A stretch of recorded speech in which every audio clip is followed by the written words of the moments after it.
Сложно переоценить значение автомобиля в жизни современного человека. Несомненно, это одно из величайших изобретений всех времен и народов, но только если уметь правильно им пользоваться.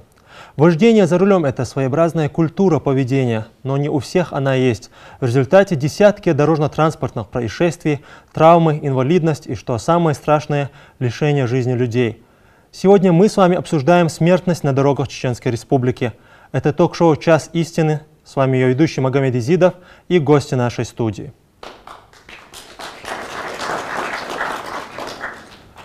В начале нашей передачи я хочу показать сюжет о количестве участников дорожного движения в Чеченской Республике.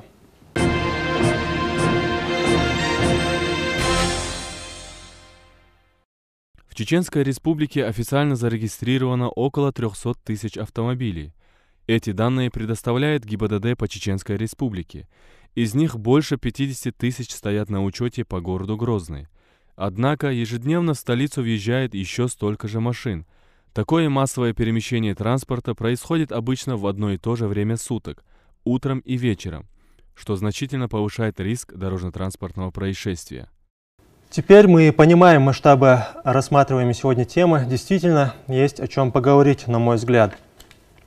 Ломайл, вот скажите, пожалуйста, чем сейчас именно занимаются наши профильные ведомства для снижения смертности на дорогах, особенно после поручения главы Чеченской Республики?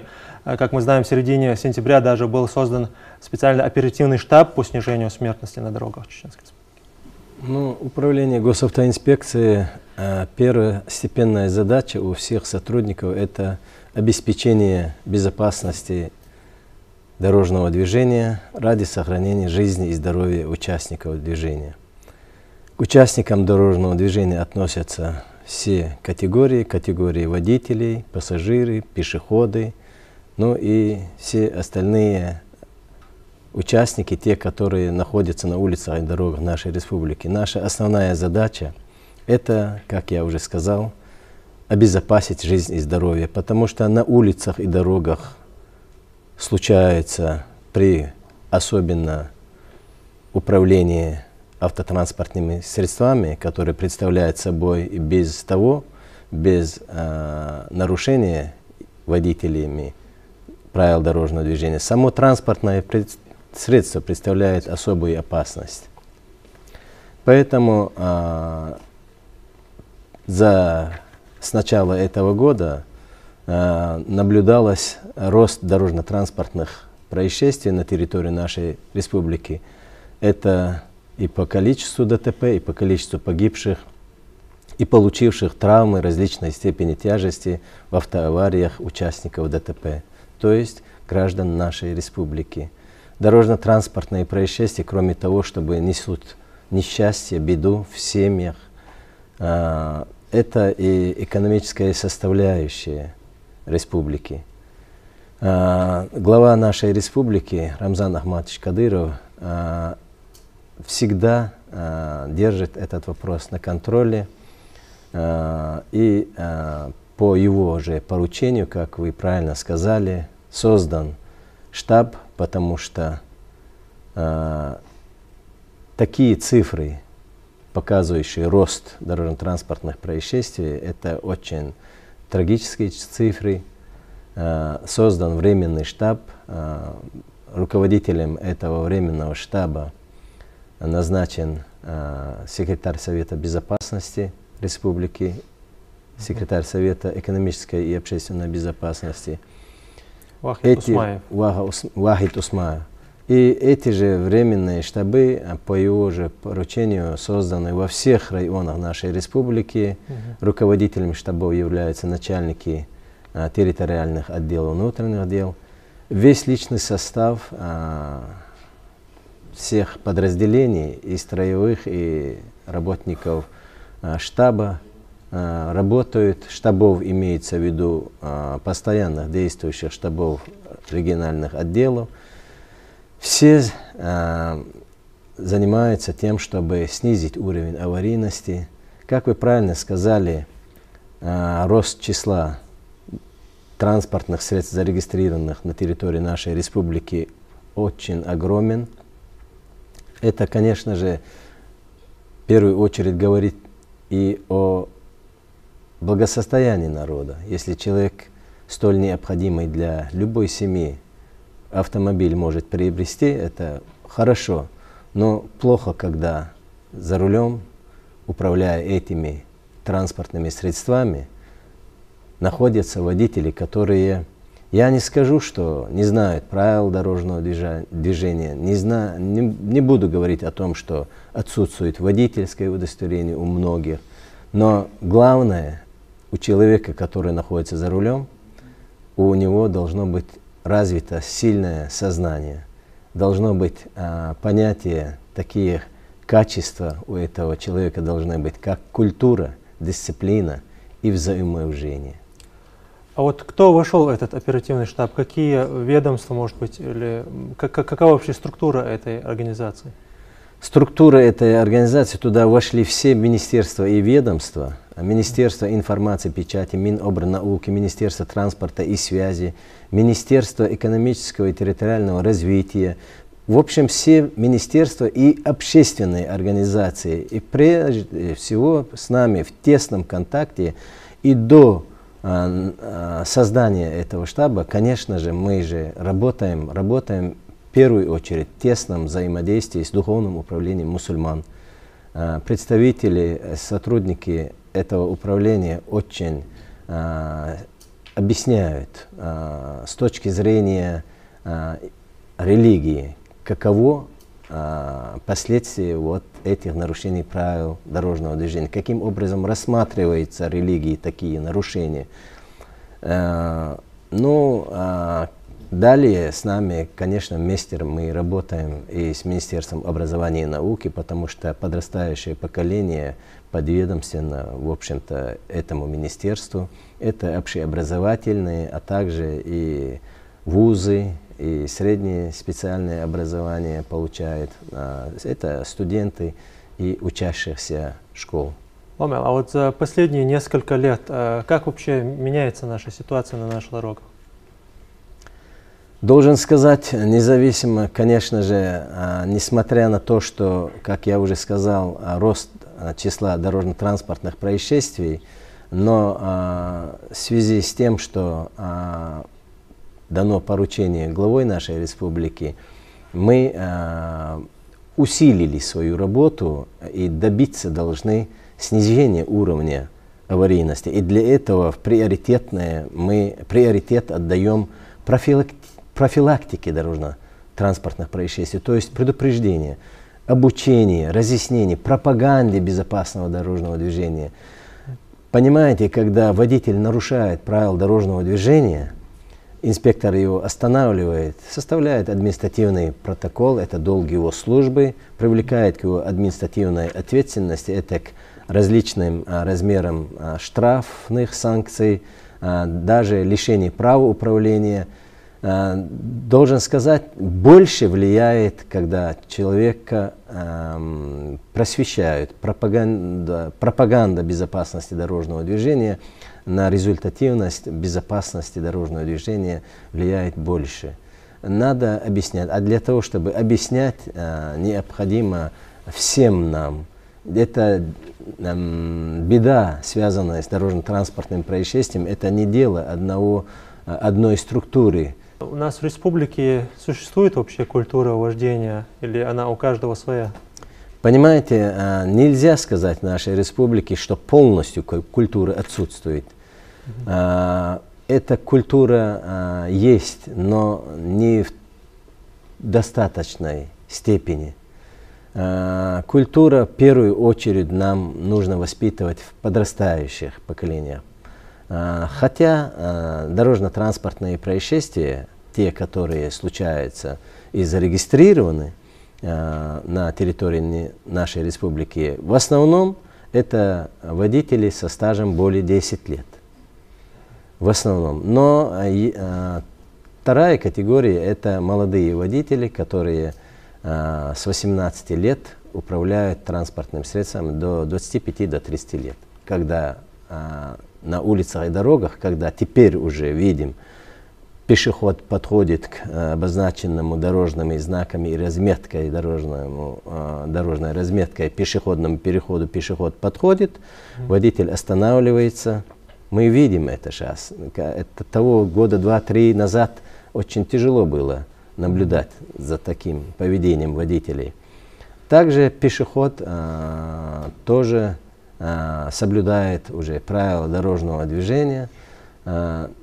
Хотя менталитет нашего народа всегда особенный. Понимаете, когда, например, останавливаешь пешехода за нарушение правил дорожного движения, любой мужчина, то женщина, всегда говорят, ребенок, конечно, по-своему, а более взрослые нарушители пешехода объясняют, а вот, например, перехожу на красный свет. Почему? Потому что нет машин. Есть машины, нет машин. Если горит запрещающий сигнал светофора, если человек ждет ожидания, он уже прежде всего показывает свою культуру, воспитанность и дисциплину. И о том, что он знает все-таки правила дорожного движения. Ведь на улицах и дорогах, в общественных местах каждый не может вести себя, как ему заблагорассудится, то есть как ему нравится. Есть установленные правила, а эти правила как раз предназначены для того, чтобы сохранить самое главное в человеке – это жизнь и здоровье. Много ли аварий по вине пешеходов у нас в республике? С начала этого года по настоящее время, понимаете, на территории нашей республики зарегистрировано уже 13 дорожно-транспортных происшествий по вине пешеходов. Не с участием, а по вине, в результате которых 9 пешеходов уже погибли. Эти нарушения не только административные наказания могут они понести, виновные пешеходы. Если случится дорожно-транспортное происшествие именно по вине пешеходов, этот пешеход может быть подвергнут и к уголовной ответственности. Кроме того, что он будет восстанавливать материальный ущерб нанесенный. С точки зрения ислама, пешеходы должны соблюдать правила на дорогах, правила перехода, перекрестков, ну и остальные. Что вы можете об этом сказать? То, что касается правил дорожного движения, конечно, если мы будем открывать истоки аятов или хадисов, то мы не найдем там то, что говорится о светофоре или о правилах дорожного движения, но есть основное правило, которое обязует каждого человека, каждого мусульманина, который должен не то что сохранять свою жизнь, но и жизнь другого человека. Также он должен материально не приносить ущерб другим людям. Также он должен, этот человек не должен какими-то другими методами посягать на честь и совесть другого человека. Мы сегодня находимся в месяце Зуль-Хиджа, когда пророк, алейхиссалату вассалам, совершал последний хадж в день Арафа, который мы знаем, этот праздничный день для нас, когда все, кто совершает паломничество, восходит на гору Арафат. В день праздничный день, когда бывает когда бывает праздник приношения жертвы. И последующее, после того, как совершил хадж, пророк, алейхиссалату вассалам, в этих 3 местах пророк, алейхиссалату вассалам, оставил основу для каждого мусульманина, в котором он говорит: поистине ваша кровь, ваше состояние, ваша честь запретна друг для друга для вас. Что означает это? Это означает всякое посягательство, будь он пешеход, будь он водитель, кем бы он ни был, этот человек, мусульманин, ему запрещается посягать на жизнь другого человека. Также на материальное его состояние также запрещается посягать. Вот исходя из этого мы понимаем одну вещь, что каждый человек должен соблюдать те правила, те законы, которые установлены, будь ли они на дорогах, будь ли это на работе, где бы это ни было. Все правила, которые установлены в целях безопасности человека, в целях безопасности его материального положения, человек, мусульманин и любой гражданин, он обязан, если он верующий человек, он обязан соблюдать эти законы, чтобы своей ошибкой не посягнуться на чужую жизнь или своей ошибкой не посягнуть на материальный ущерб какого-то другого человека.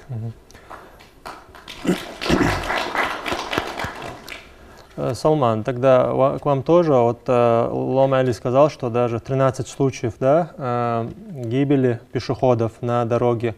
Каков бывает характер именно травм вот этих пешеходов, насколько они серьезные, да? Они же ничем как бы не защищены даже своим автомобилем, то есть они непосредственно попадают в эту аварию.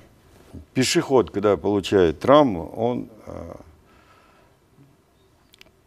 как бы есть такие градации наличия переломов. Одни вперед возникают, там конечности, другие потом грудь, живот, голова и так далее. То есть травмы зависят от скорости движения автомобиля. А сейчас очень высокие скорости и мощные машины, которые вызывают тяжелейшие травмы с огромной кровопотерей. А пешеходы всегда они получают тяжелые травмы. Если сбивает его машина, у него практически нету даже, их можно сравнить с огнестрельными ранениями. Вот нынешние травмы автомобильные, их можно сравнить с огнестрельными ранениями. То есть разница, пешеход получает травмы или в машине произошедшие травмы, есть различия. И можно по механизму этих травм судить, то есть по характеру травм можно судить, этот человек получил как пешеход травму или в машине. Следующий сюжет о статистике дорожно-транспортных происшествий в Чеченской Республике. Давайте посмотрим.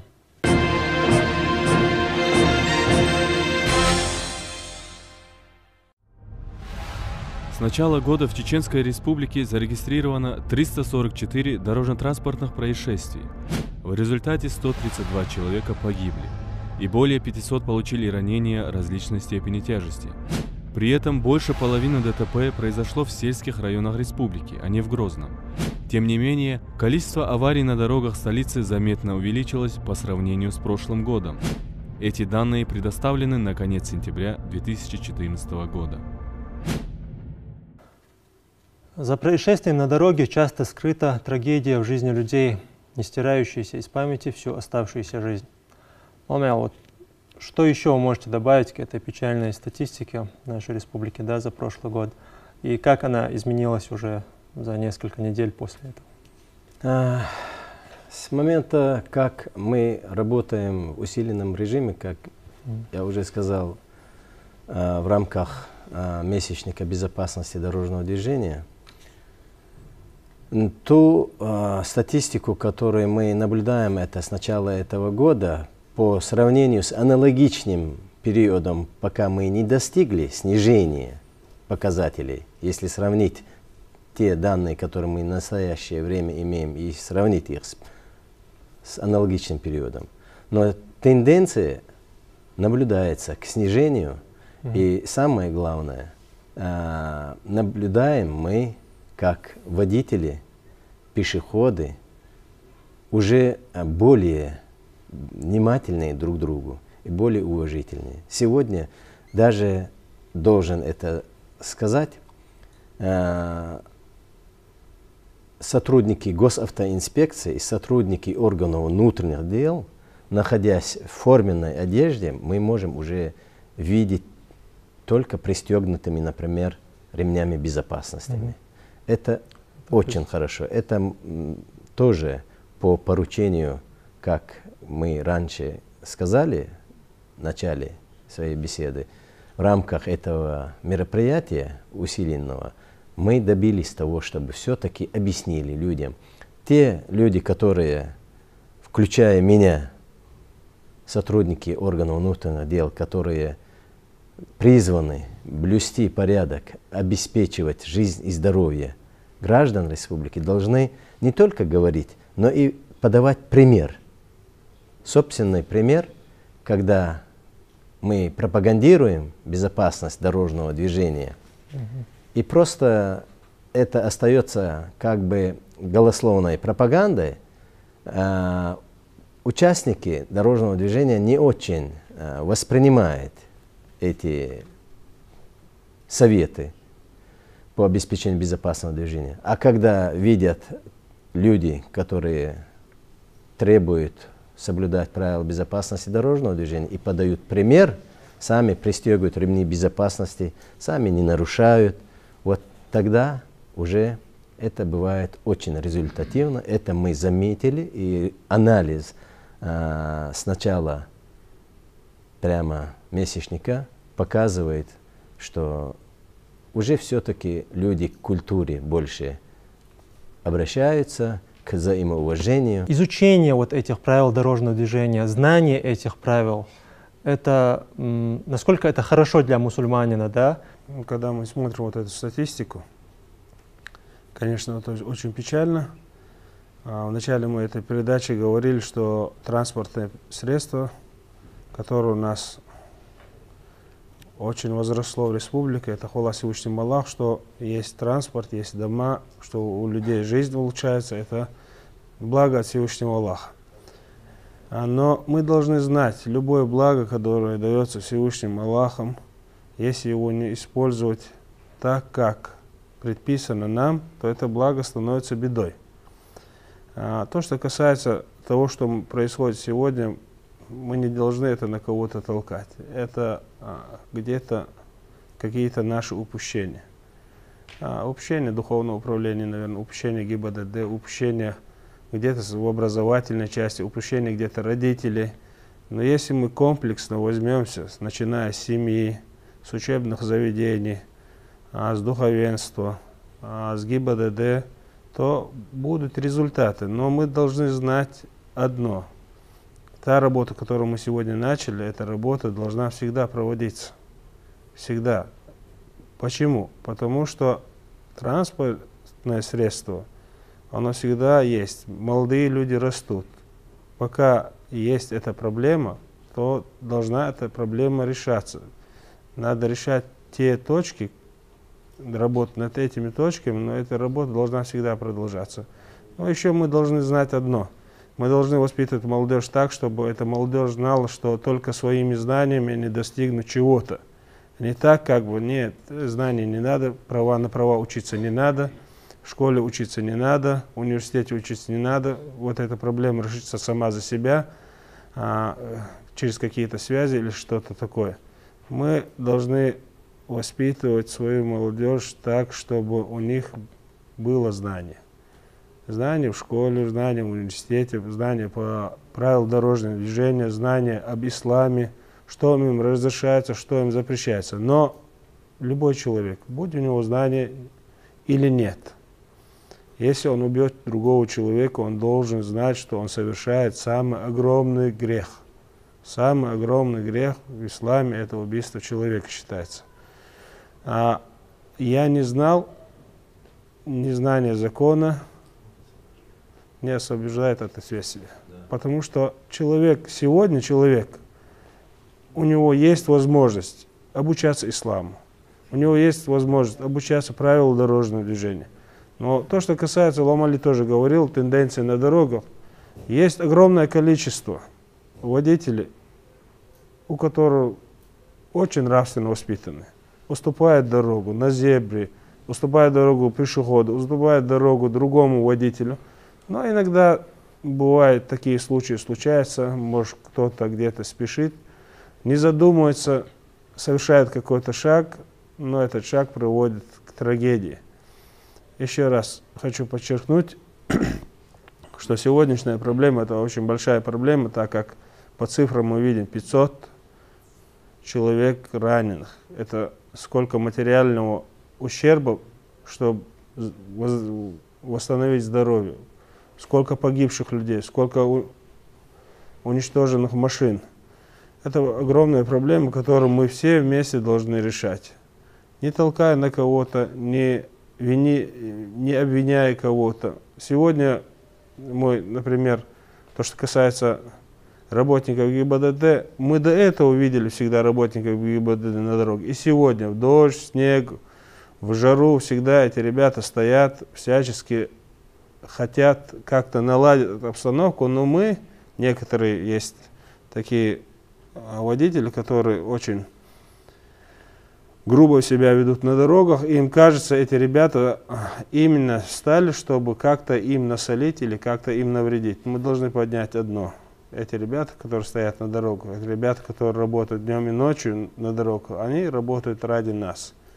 И когда они говорят «пристегни ремень» или «соблюдай правила движения», во-первых, это безопасность, наша безопасность и безопасность наших детей, а во-вторых, это безопасность окружающих людей. Если сравнить с другими регионами страны или даже мира, что можно сказать о ситуации на дорожном движении именно в нашей республике? То есть проведите небольшой такой сравнительный анализ. Здесь у нас лучше вот все эти или вот хуже, в чем дорожно-транспортные происшествия и последствия этих происшествий. Лично мне, если так говорить прямо, я бы не хотел даже сравнивать с другими регионами, каково состояние аварийности в соседних регионах, вообще центральной России. Мне бы хотелось, чтобы нашей республики примером для подражания участников дорожного движения стал бы, конечно же, культура, дисциплина и терпимость друг к другу. Но все-таки, раз уж вы задали мне этот вопрос, я скажу, что, конечно же, в соседних регионах намного больше пьяных за рулем задерживают, которые совершают аварии. Намного больше. И говоря уже о правилах дорожного движения, которые нарушают водители последствиями. То есть число, количество ДТП и погибших, конечно же, во многих регионах больше, чем в нашей республике. Но нужно нам, чтобы в нашей республике вообще, чтобы не было аварий, в результате которых имеются тяжкие последствия. Салман, каков характер травм, поступающих в больницу людей после аварии? Часто ли бывают необратимые последствия для здоровья? К сожалению, вот сейчас вот я заметил, и действительно вот после выступления главы республики, резкое снижение тяжелых травм. Это просто поразительно, потому что вот предыдущие месяцы и вот начало там года, там середины года, это были ежедневные тяжкие травмы, сопровождающиеся, вот как я говорил, шоком, с большими множественными повреждениями и так называемой сочетанной травмы. Это травмы конечностей, головы, живота, грудь там и так далее. А вот действительно последние вот недели, 2, может быть даже 3, может быть, да, резкое снижение тяжких травм. А практически бывают дни, когда вообще и не поступают больные. Я сам работаю в отделении сочетанной травмы, где скапливается, в основном поступают вот эти тяжкие травмы, шоковые больные.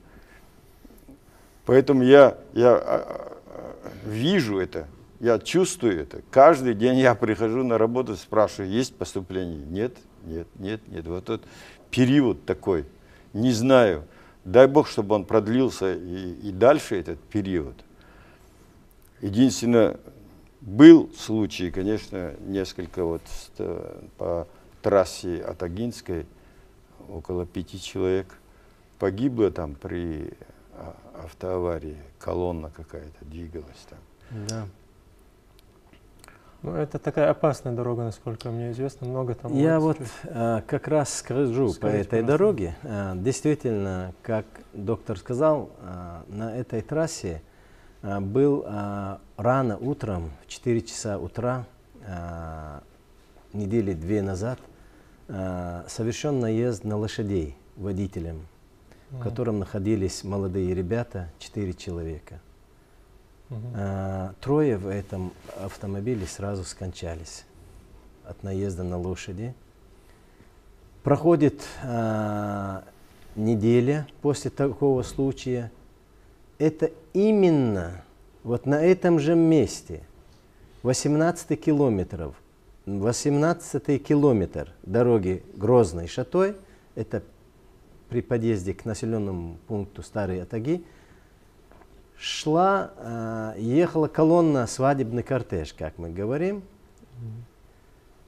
И участник этой колонны выскочил на встречную полосу, это послеобеденное время, и совершил лобовое столкновение со встречной автомашиной, в результате которого на этом же месте уже погибли еще 5 человек. Вот эти вот нарушения, любые дорожно-транспортные происшествия, где имеются погибшие и раненые люди, всегда это те аварии. Причина в основном, в первую очередь, это превышение скорости, во вторую очередь, это выезд на полосу встречного движения. При лобовом столкновении двух автомобилей шансов выжить у водителей и у пассажиров сведены к нулю. Вот именно на этой дороге рассматривается какая-то возможность ограждения, да, полос? Да, рассматривается очень, вот за этот период месячника очень многое сделано на этой дороге, усиленной дорожно-патрульными службами, сотрудниками ГИБДД. Контроль за движением транспорта и пешеходов по этой дороге Грозный-Шатой. Выявлены очаги аварийности. Вот на этих очагах установлены камеры видео-фотофиксации нарушений. Я именно каждый день езжу по этой дороге, и теперь вижу уже, когда водители уже больше боятся видеофотокамер, чем инспектор. Потому что с инспектором можно поругаться, остановить, доказывать какую-то вину, и виноват, не виноват. А фотокамера он фиксирует и так называемое в народе письмо счастья присылает домой со штрафом, и водитель, нарушитель обязан бывает оплатить его. Поэтому вот так вот, соблюдая скоростной режим, потихоньку движутся. И вот с этого времени, как на этой дороге не зарегистрировано, после того, как установили эти камеры, не зарегистрировано такого вот тяжкого происшествия ни одного случая. Такие мероприятия будут проводиться нами, обследоваться и другие дороги. У нас есть Старопромысловское шоссе, где была сбита на пешеходном переходе женщина с дочкой. В день, когда она получила паспорт, 14 лет возраст, с дочкой паспортом на руках переходили на дорогу, проезжую часть в районе Ташкалы. Наездом были убиты мать и дочка. Они по правилам переходили. Еще есть много примеров, но исходя из всего этого, на этой дороге, где имеются нерегулируемые пешеходные переходы, обозначенные дорожными знаками и пешеходными переходами, эти пешеходные переходы теперь уложены там и искусственные неровности, где водитель вынужден снизить скорость, установлены предупреждающие знаки. К сожалению, пока, да, Аллах, мы лишимся этого, нам приходится вместо того, чтобы водителю выполнять требования дорожного знака и по хорошей дороге ехать, но приходится еще по этой идеальной дороге укладывать искусственную неровность. Пока для многих участников дорожного движения применимы только вот эти вот физические, так скажем, меры, кроме как административные или же моральные. Причины происшествий на дорогах самые разные. В нашем следующем сюжете мы собрали несколько распространенных. Большинство дорожно-транспортных происшествий происходит по вине водителей из-за нарушения ими правил дорожного движения, а также недостаточной квалификации. Вот несколько примеров. Управление автомобилем в нетрезвом состоянии, превышение допустимой скорости, несоблюдение требуемой дистанции между автомобилями, нарушение правил обгона и проезда перекрестков, выезд на левую сторону дороги и следование не в соответствующем ряду, невнимательность и нарушение правил перевозки людей. Конструкция дороги – один из важнейших факторов. Например, на улицах с одной полосой в одну сторону возрастает опасность аварии при обгоне, а на дорогах с ограждением возможно столкновение с ним, хотя исключается возможность наезда автомобилей друг на друга. На автомагистралях снижается опасность травм пешеходов и животных. На таких дорогах нет переходов и установлено ограждение по краям дороги. Также светофоры значительно снижают возможность аварий на перекрестках.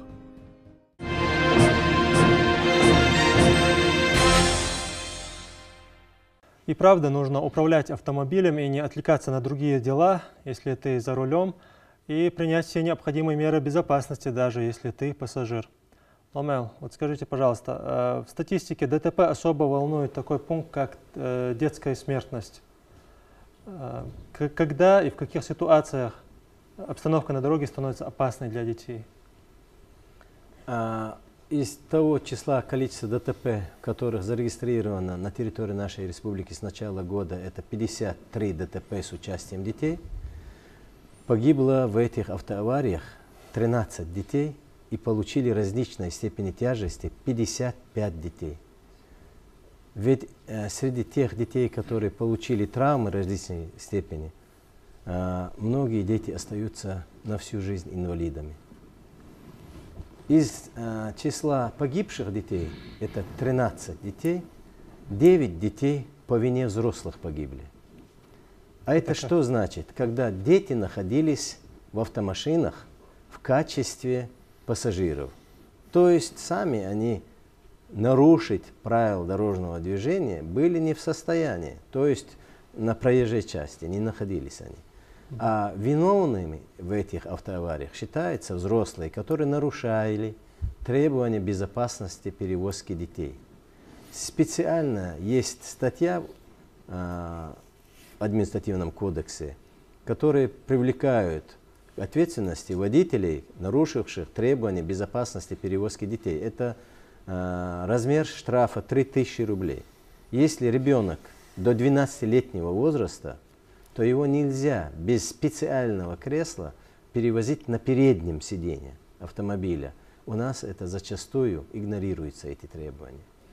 Также нельзя перевозить детей вообще в автомобиле, если не обеспечены меры безопасности.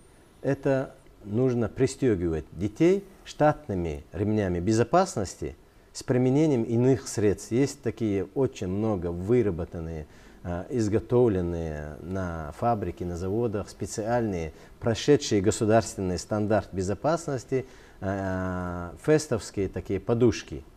Нужно их применять и обезопасить жизнь и здоровье детей. Вот наши родители, вместо того, чтобы нарушать, мы очень часто, лично я даже, останавливал водителя, который перевозил ребенка, посадив его на колени, 3-летнего, сам еще курит и управление рулем передал мальчику, которому 3 года.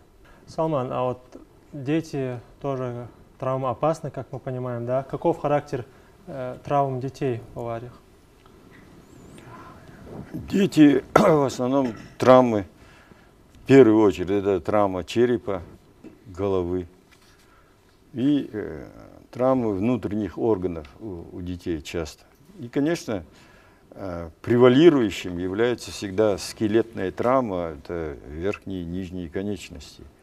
Для них, вот для детей, часто остаются после аварии необратимые последствия, которые будут с ними всю оставшуюся жизнь? Да, большой процент больных становится, к сожалению, инвалидами. Это иностранная статистика показывает, что вот в течение в мире происходит за 2 минуты происходит гибель человека при автоаварии. 5 секунд, каждые 5 секунд инвалид. То есть вот такая статистика приводится в ВОЗ, это Всемирная организация здравоохранения. Причем травмы, получающие, вот сейчас мы общие говорим там вопросы,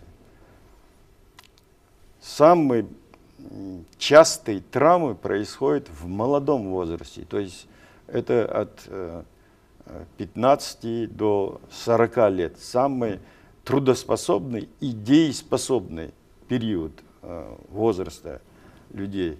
И гибель этих больных тоже, то есть гибель одного молодого человека, там 20-30 лет, обходится государству большими затратами. То есть экономические потери при автомобильных катастрофах составляют огромные суммы. Например, в Америке это 2% национального дохода в результате этих автокатастроф. Конечно, сейчас вот наша статистика занимается только регистрацией общего количества больных, а за границей сейчас принято, и у нас тоже начинают считать количество лет непрожитых дней. Вот такая статистика. Конечно, статистика – это самая такая нужная для и ГАИ, и для медицинских работников, кто должен заниматься профилактикой травматизма. Это ГАИ, медицина, милиция там, и так далее.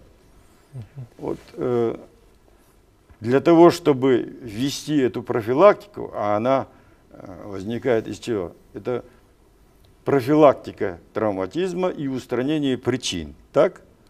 Совершенно правильно. Для того, чтобы правильно и целенаправленно вести профилактическую работу, должна быть точная, полная, исчерпывающая, вот я повторяю, исчерпывающая регистрация травм, что позволяет выявлять причины травматизма.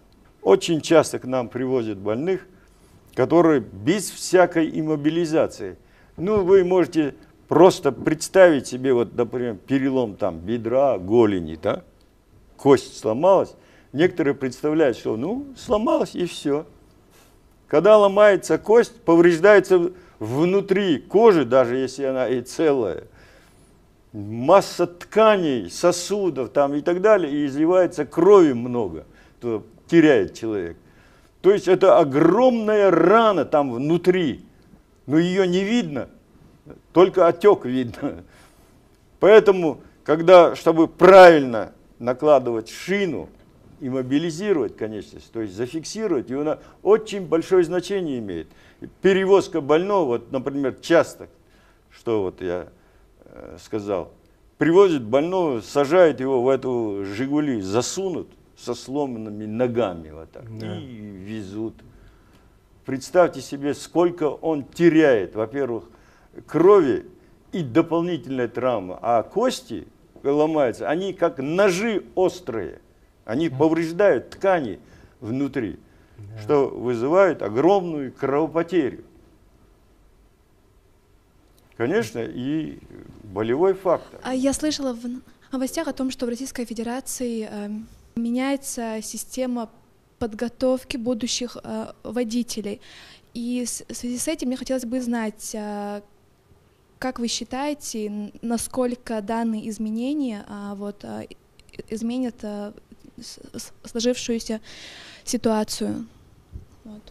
Ну, действительно, вы правильно говорите, планируются изменения, такие документы Госдумой приняты, которые будут меняться. Система подготовки новых водителей, которые впервые получают водительское удостоверение. Эта система в первую очередь будет направлена на то, чтобы, во-первых, могут быть увеличены сроки обучения, а также будут представлены госавтоинспекции учебные учреждения, которые готовят водителей на предмет оборудования техническими средствами, которые необходимы для курсанта, чтобы элементарно хотя бы знать, что собой представляет автомобиль, а также дорожные знаки, светофорные объекты, вот эти вот макеты, и есть оборудование автошкол и так далее и тому подобное. Года 3-4 назад госавтоинспекция была лишена проверки этих автошкол, но теперь уже возвращается к этому. Также в автошколах нововведение будет курсанты обучаться и управлению автомобилями с автоматической коробкой переключения передач. И очень много будет изменений в плане управления мопедами, также и мотоциклами, в отношении которых раньше как бы сквозь пальцы смотрели, когда готовили этих водителей. Но все эти изменения, я должен вам сказать, вступают в силу с 1 января 2016 года. Проблема ДТП одна из самых актуальных на сегодняшний день и самая опасная из проблем. В связи с этим по поручению главы Чеченской Республики проводится со стороны молодежи проводится огромная работа совместно с ГИБДД по выявлению злостных нарушителей дорожного порядка. Еще проводятся разного рода профилактические мероприятия в целях безопасности дорожного движения. Проводятся также разного рода акции, флешмобы, мероприятия для предотвращения дорожных происшествий, транспортных происшествий. И как сказал Лом Али, если мы будем бороться с этой проблемой вместе, и молодежь, и сотрудники ГИБДД, и духовенство, то это результаты будут ощутимыми, на мой взгляд. Правильно. Спасибо за внимание. Все, спасибо. По поручению главы республики телерадиокомпания «Путь» проводит акции в районах республики. Раздаются буклеты, в которых содержится информация о правилах дорожного движения. Несколько экземпляров этих буклетов есть и в нашей студии. Я попросил бы гостей раздать их всем участникам этой программы. Сейчас я хотел бы, чтобы каждый из вас обратился к жителям нашей республики и дал им несколько советов по тому, как им беречь свои жизни и жизни других людей на дорогах нашей республики. Пожалуйста. Я желаю и очень призываю всех участников к терпению, взаимоуважению и дала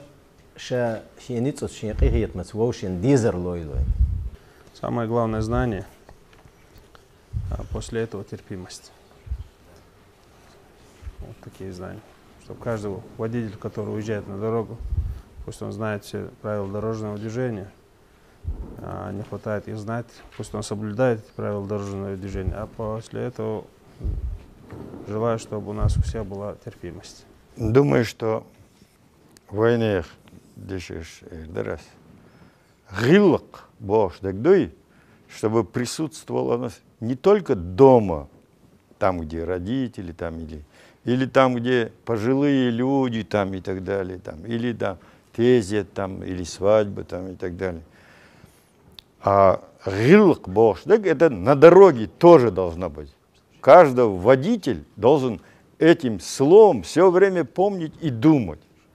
А думать он должен не только о себе, что вот он быстро проедет, он должен думать о своих родителях, которые окажутся в очень тяжком положении, если этот ихний сын или внук там совершит неподобающим образом аварию, там погибнет человек или он травмируется. Соблюдение правил дорожного движения фактически гарантирует водителю безопасность. Другими словами, спасти жизнь себе, а также остальным участникам дорожного движения не так уж и сложно. Скорее всего, в этом и заключается культура вождения, умение профессионально управлять автомобилем, уважение к другим водителям, а также пешеходам. И ни в коем случае нельзя забывать, что дорога у нас общая, и все имеют одинаковое право на передвижение. Это ток-шоу «Час истины». Увидимся в следующей программе.